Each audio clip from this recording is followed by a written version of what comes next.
Okay, it's time for Jerry and the Goddesses, Part 19. I racked my brain for a second before awareness crept in. You mean Frigga's handmaiden from the Poetic Eddas? Yes, she's not well known to mortals except among her cult, but she is the goddess of secrets. Anything I don't know, almost by definition, she does. Sarissa wasn't kidding. Unless I was mistaken, she was mentioned only once in the Poetic Eddas, and that mention is the only attestation of her. So how could I summon Fulla? Sacrifice a secret? It will take more than one secret, I'm afraid. Fulla is bound to a specific place. We must go there, and a mortal must reveal a secret which is important to them at each step of our journey.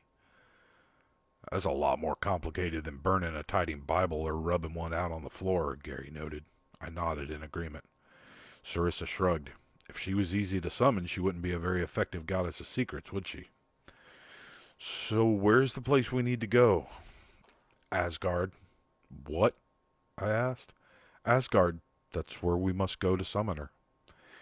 But Asgard's not a real place, I objected. I probably shouldn't have. I mean, I'm sitting in a room with two goddesses and my pet cosmic horror, on the run from a superpowered psycho with an even more psycho god pulling his strings. For all I knew, Asgard could be in New Jersey. It's not a place on this plane, but we can get there with the keys of Vendler. We need to retrieve them, then go to the temple at Uppsala. There we'll find the door they fit. Through that door lies Asgard. And where are these keys? Gary asked. Norway and Hammerfest. Another one in Nagorno-Karabakh in Azerbaijan. A third in Lalibela, Ethiopia. The last one is buried, hidden in the mountains west of Nagalam in Afghanistan. Gary gave a low whistle. I didn't blame him. There were active conflicts at three of those locations, the one in Ethiopia having erupted just last month. Another attempted ethnic cleansing or something. It wasn't my focus at work, so I hadn't been read in on it. So we need to gather up all four of these keys, then bring them to, I'm assuming, the Church of Old Uppsala, because that's where the temple used to be. Then we need to find this door, go through it to Asgard, and then summon Fulla, who might know how we can beat Astaram? Yes, and Anna nodded as Sarista spoke. That's right. And we need to sacrifice a secret before we agree to begin. Each of us, and it has to be something we don't want the others to know. We all looked at each other for a moment.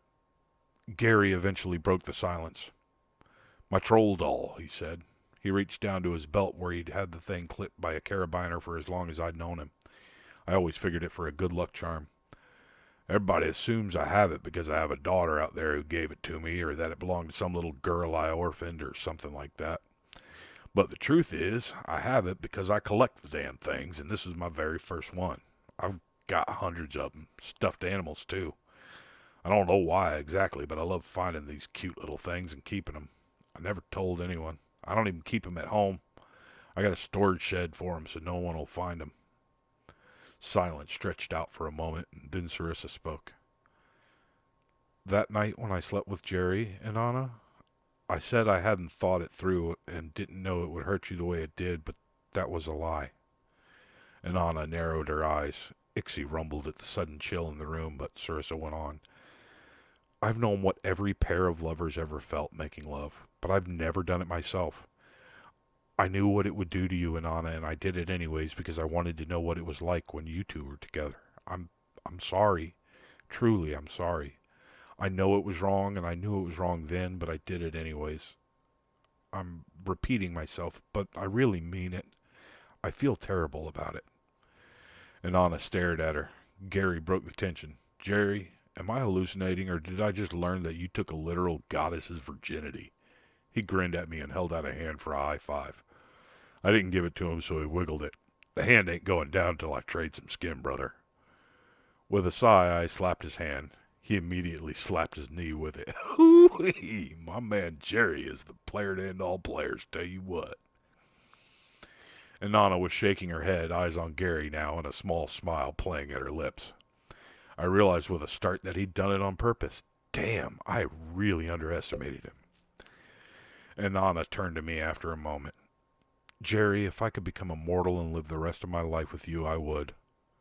I blinked. What? I mean it.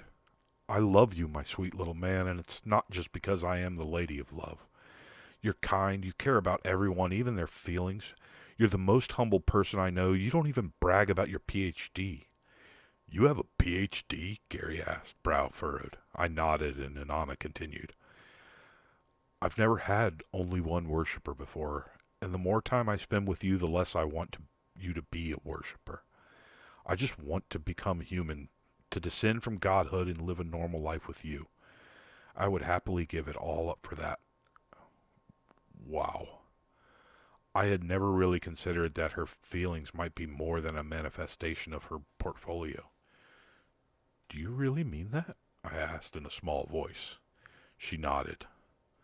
I moved up to snuggle up next to her.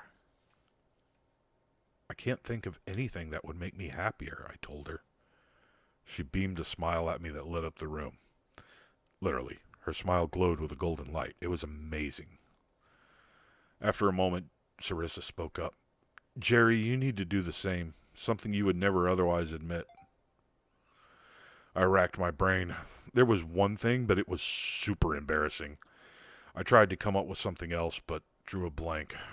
With a sigh, I admitted it. And Anna, I enjoyed the donkey punch, even when you turn into a literal donkey. I'm not like attracted to animals or anything. It's just that you can do such amazing things that I'm always impressed.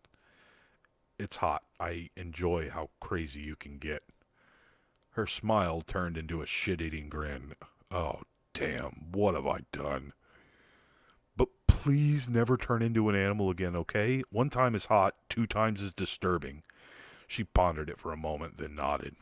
Okay, Jerry.